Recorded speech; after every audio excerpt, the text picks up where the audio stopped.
Welcome back to This is VANCOLOUR. My name is Mo Amir.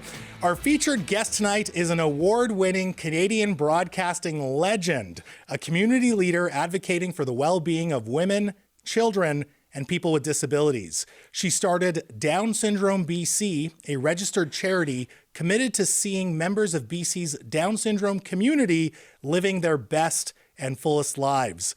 A recipient of the Order of British Columbia, she also hosts the Tell Us Talk podcast. She just sold out Queen Elizabeth Theatre this past weekend. We've got tea because she's ready to spill it. She is my friend, Tamara Taggart. Tamara, so nice to see you as always. It's so good to see you. It's been a long time. It feels like it's been a minute. Yes, for sure. Let's take a minute and go back in time to February 2020.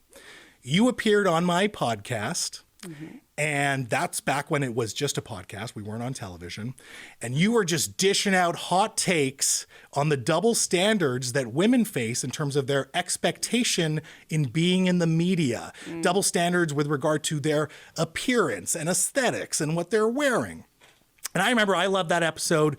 We put it out, and literally that afternoon, my phone starts buzzing and it starts blowing up. And people start texting me and say, Mo, the Vancouver Sun just picked up your podcast with Tamara Taggart.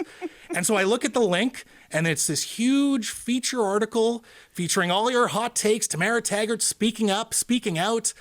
And it was a breakthrough moment for the podcast. But it was really interesting because I had women who were younger, actually, in media, reaching out to me saying, Tamara is 100% right. Wow, I'm glad someone said it.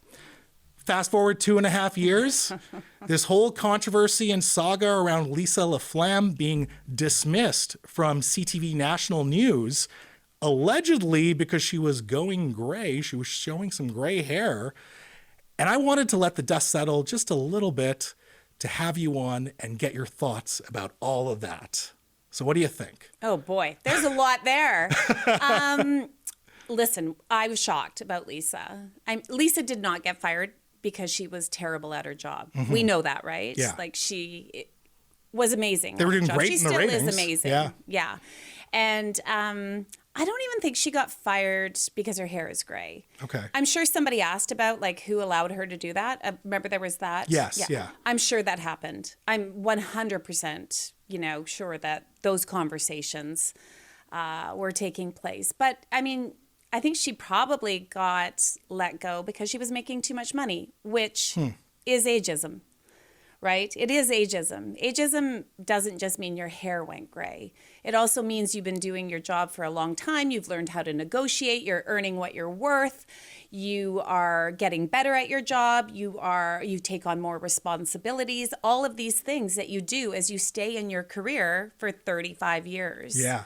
And then all of a sudden you're punished because you're making too much money. Right. That's so do you think ageism. it's more ageism than sexism?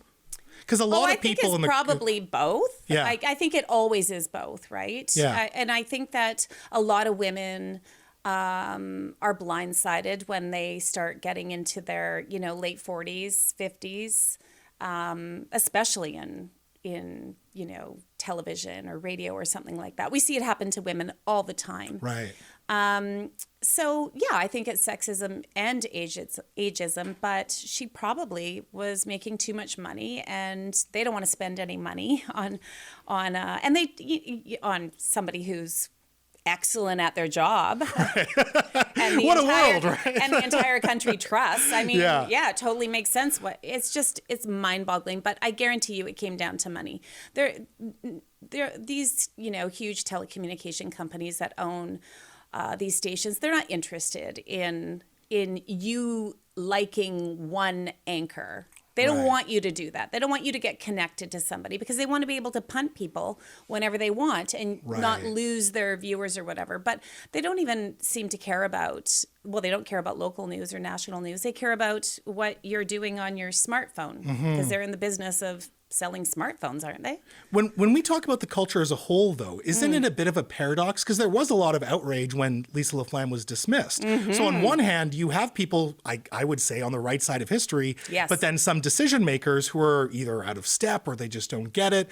So when we talk about things like the patriarchy or ageism or sexism, it is a bit paradoxical, right? Well, yeah, but I mean, they don't care They don't care, right? They do it all the time. Yeah. Like that company has blindsided people left, right, and center from coast to coast in this country. Yeah. The fact that they did it to their most visible, most trusted, most incredible person at her job is shocking to everybody. It was a shock. I couldn't believe it. When you hear that supposed allegation that someone said, why is she going gray? Why is she going gray hair? You said that is very real. Like that does happen. For sure. Yeah. Yeah. I mean, I wanted to dye my hair darker, and my boss told me I couldn't. What's wrong with dyeing it darker? He wanted me to be blonde. Okay. And I said, everybody on the station is blonde, and everybody seems to be getting blonder. I'd like to. Right. I'm not a natural blonde. I'd like to go back to maybe, I seem to get blonder and blonder and blonder. If you look at my career pictures, they just go from my natural color to like basically at one point it was so blonde, it was blinding. And so, no, and he told me that I couldn't dye my hair darker. I mean, I parted it on a different side, and he told me to part it back before the news. Okay, so that, and here's what I'm getting at. That sounds sexist. And Yes. I have a problem with people saying it's casual sexism because I don't understand why we have that qualifying adjective as casual. Like it's just straight up sexism, right? Mm-hmm. Should we be done with this idea of casual sexism or casual racism when a lot of this stuff is just straight up 100%. There's no, it is sexism. 100%. I was told to make my skirt shorter. Really? When I did the weather. Wow. Because it's a whole body shot, you see. By a woman. By a woman. Okay. So it's internalized. So it's in the culture. I think it's just it's in the culture. 100%. We are, and it's so weird because we're constantly told, don't wear this, wear this, don't do this to your hair, do this to your hair. Who did your makeup today? Was it a different makeup artist? Oh, that's too heavy. Oh, it's everything. That jewelry is too this and da-da-da. It goes on and on and on.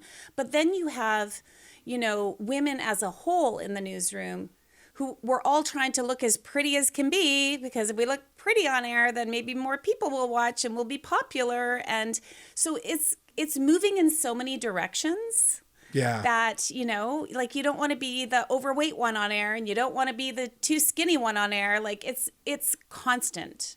I could have a coffee table book of all the emails I'd been sent over the years. So when we juxtapose that conversation that we had in 2020 to the Lisa LaFlamme dismissal and all the outrage that happened after that, did we learn anything? Are we learning anything from any of this? No, and we'll forget about this too, and it'll just continue.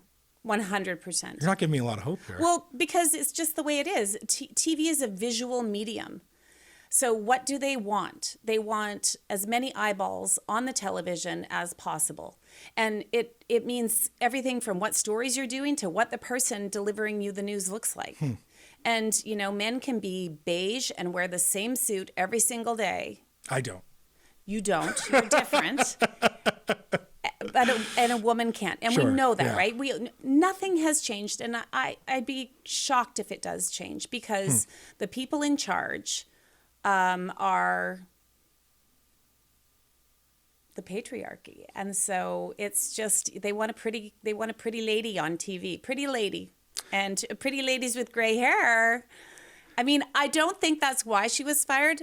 I think that it definitely came into the conversation, but and I think it's it's horrible. It says, what message does that send to every single woman in this country? Not a good one. No. Tamara, I asked you to come here to spill the tea. You did exactly that. I'm hoping we could do this in the future again. Yes. Thank you so much for your time tonight. Thank you.